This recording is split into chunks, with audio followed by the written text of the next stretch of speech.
Champions, in this video we are going to learn the first way of preventing opponent's castle. Right now it's white to move. Just for a second, pause the video and think about it. How to prevent black king from going to the short side.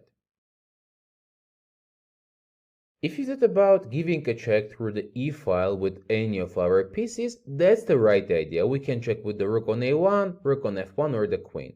Checking with the queen is doable, queen e1, e2 or e3. But the thing is our rook are out of the game, and in conditions when queen is already playing, it's better to give a check with the rooks. Now if we give a check with the rook on a1, the f1 rook is staying behind this pawn. But if we give a check with the f rook, and after king f8, we can also use the other rook on the open file. What do we get now? King is out of the castle. Black doesn't have connection of the rooks. Rook on h8 is out of the game. King is not safe here. We can create some threats. We can go here rook to d1. White can also play very active move queen to d7. 7th rank is very good for the heavy pieces. The other threat can be rook to e7. Also, white here has a more dangerous threat, giving a check queen e7, king g8 and checkmating. Queen e8 check, rook takes and rook takes. So either way, whenever we drop opponent's king out of the castle, we're getting a lot of benefits. Giving a check through the open files is the way to use the heavy pieces, but there are also minor pieces, and let me change the position to show you how we're doing this with the bishop. In this position it's white to move, and we can play bishop to b5 check. Opponent king is losing the options of castling. It goes either to e7 or to d8, and we castle on our own. White king is safe, black is done. Additionally, let me tell you that at the beginning we can also give a check with the queen, which also works. But the little difference is now white king cannot castle the short side, where it will be feeling safer. And additionally, at the beginning, if it's black to move, they can also give a check. Bishop to b4 and castling again. So we're using our bishops and the queens as well to give a check from the diagonals. What about a short-ranged pieces as a knight? Can knight be a reason of stopping the castle? Let's see it in the next example. What would you play here for white? Yes, knights are short-ranged. That means they need to be really close to opponent's king. In this concrete position, white can play e5, attacking with the tempo on the queen. And after something like queen to d8 or queen e7, bring the piece. Knight goes to e4, and black is not on time to castle. Let's say knight e7, knight d6 check. Whether king goes to d7 or f8 squares, it's losing the ability of castle. We have seen how to give a check and prevent the castle in a different ways. Now let's go ahead to the next video and see the second option of preventing opponent's castle.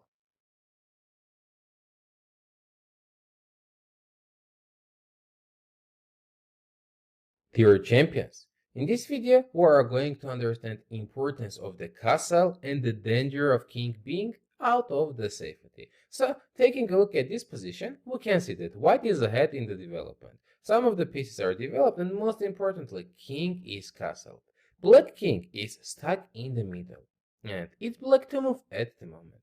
Here, because there is an annoying pin on the diagonal, black decided to play pawn to a6, which attacks on bishop on b5. Going back to a4 or d3 is a possibility. However, that will be too slow. White can use one important part. Black king is still in the center. Here, white plays bishop c6, pawn takes, and gives rook e1 check. King gets attacked in the middle, and it's a very big problem for black. If they now go bishop e7, white wins a piece with knight f5. Even if black castles, we are winning the material and winning the game. If after the check, black king goes to d7, white can play queen g4 check, king d6, and knight f5 check.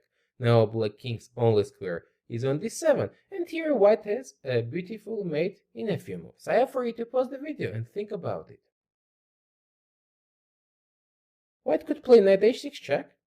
King cannot escape to c8 because queen covers the diagonal. So the only square is king d6 and knight f7. Amazing checkmate with 3 pieces in the middle. So, because of ignoring the concept of a castling, black is getting destroyed very quickly. In the beginning position, Black could have played bishop to e7 immediately. And now if white goes knight f5 or let's say rook e1, black is on time to castle. Already our attack isn't winning anything. Black king is in a safety, no pins, nothing hanging, so they can play just bishop f6 and continue this playable position. Importance of taking king to safety is very big. As we have seen, opponent king stuck in the center is a very big benefit. And let's go ahead now to the next video, learning our options of keeping opponent's king in the middle. Let's go ahead.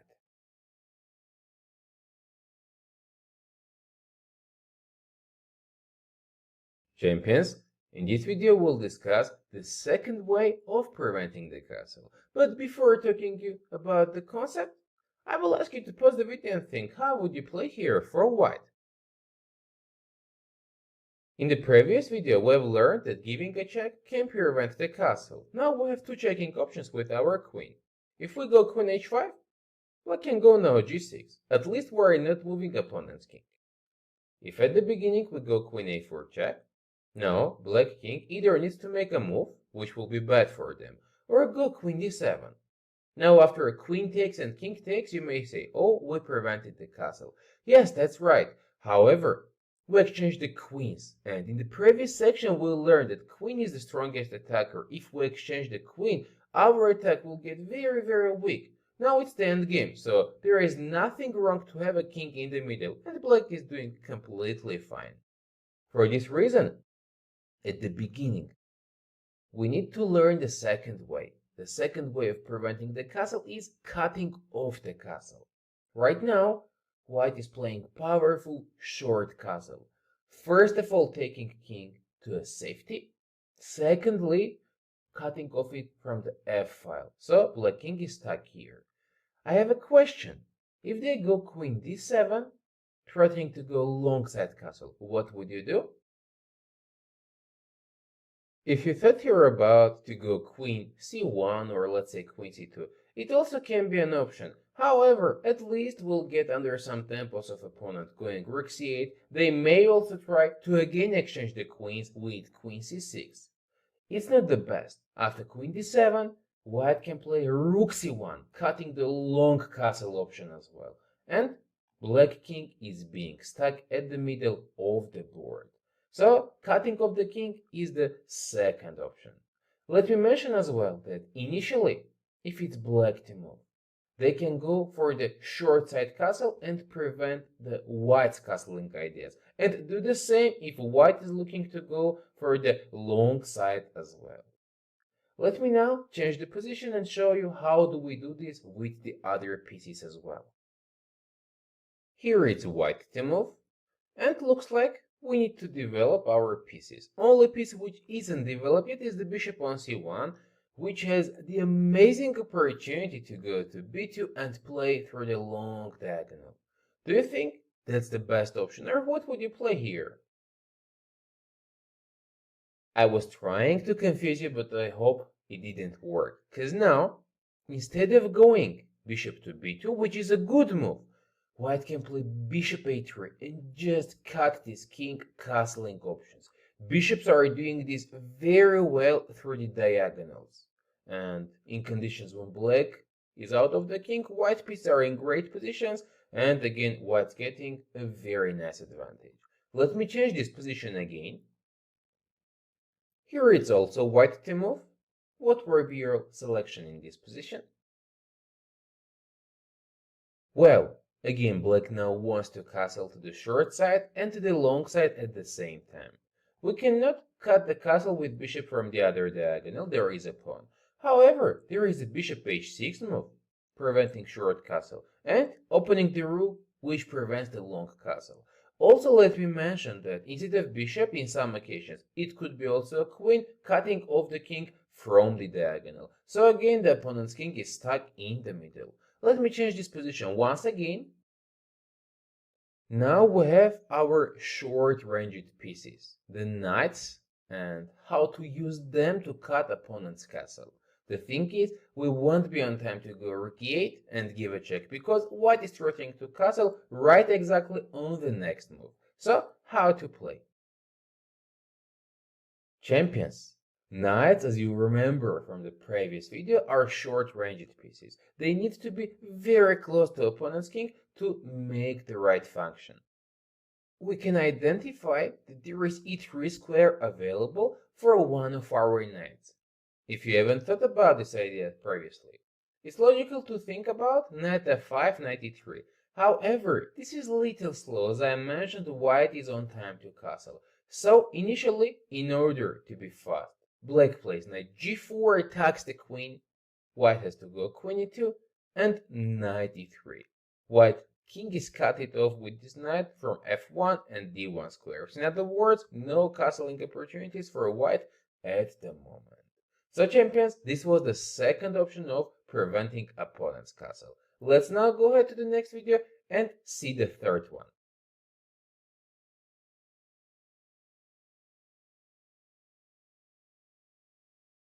Dear champions, in this video we are going to discuss the third way of preventing opponent's king from castling.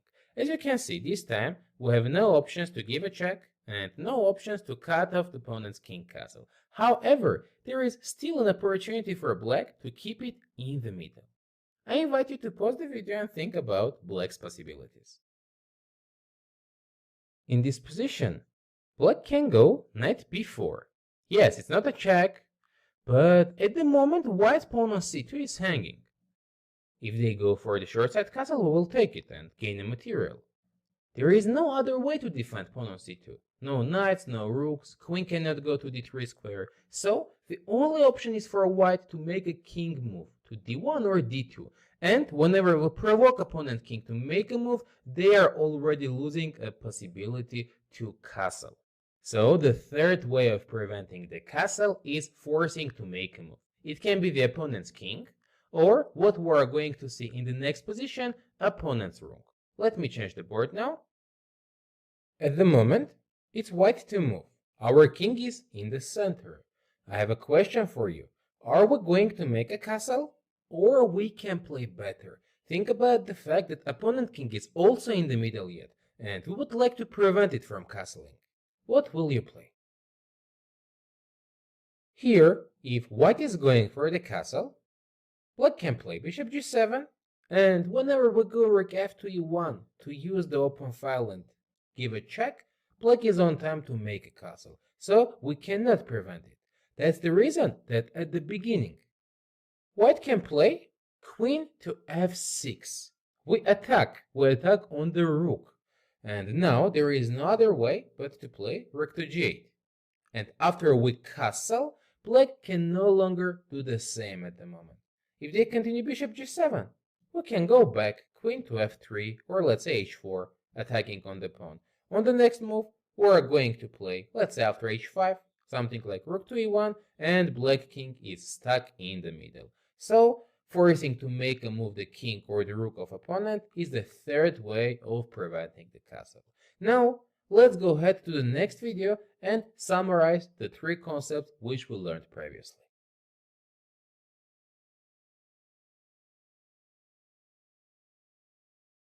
Dear champions, we've learned three ways to keep the opponent's king in the center. Give a check, cut castle, force to move. That's a great step, and in the next video we'll take step number 2. We'll learn an important rule about what to do if the opponent's king is stuck in the center. Let's go ahead.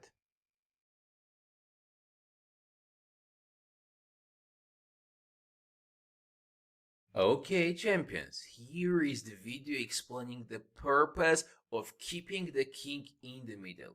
Previously, during this section, we all the time tried to do this. Now it's white to move.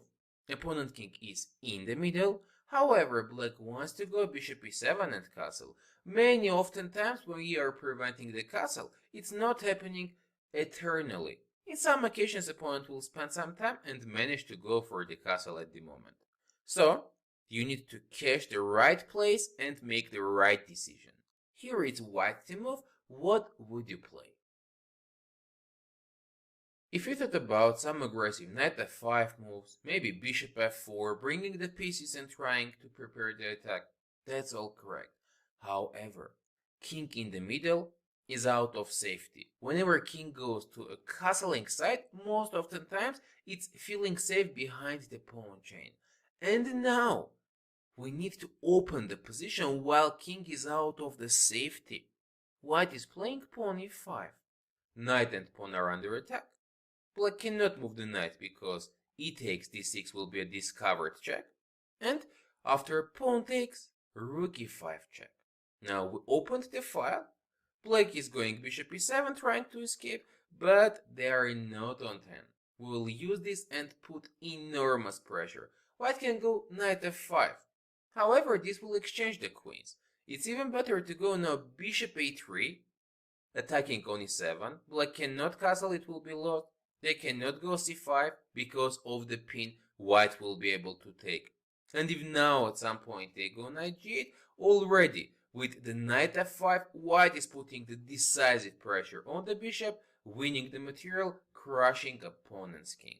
So this is the point, dear friends. We keep the king in the middle, try to open the position and punish the king. So let's now go ahead to the next video where we'll see another combined idea of what we have learned in this section.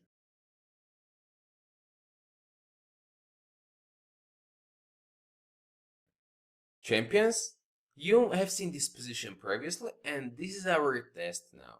In conditions when black king is almost castling on the next move, seems almost impossible to prevent the idea.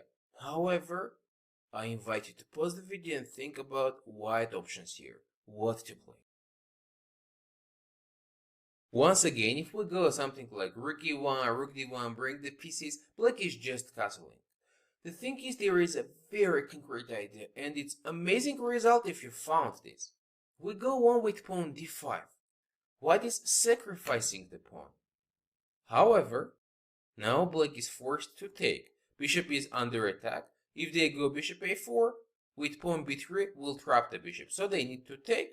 And here, instead of capturing, white just plays bishop c5.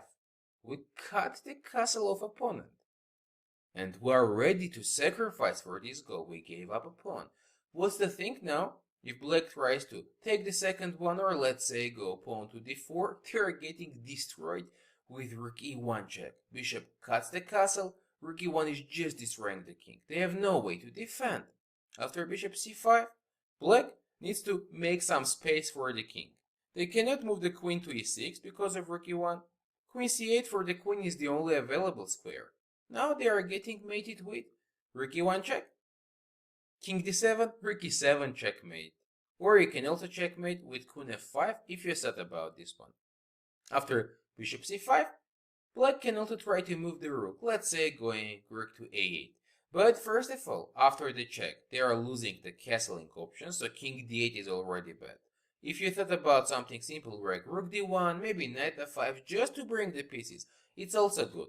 However, there is way more concrete move, rook e7. 7th rank while attacking, and overall is a very good location for the heavy pieces, cutting opponent's king and pieces in the space, and also winning some material. Let's say queen c8, white can take the pawn, white can bring the other pieces. Overall, the idea is achieved. Opponent's king is crushed and stuck in the middle. If you initially found the sacrifice d5 idea, once again let me confirm, it's a great result. Now let's go ahead and summarize our section.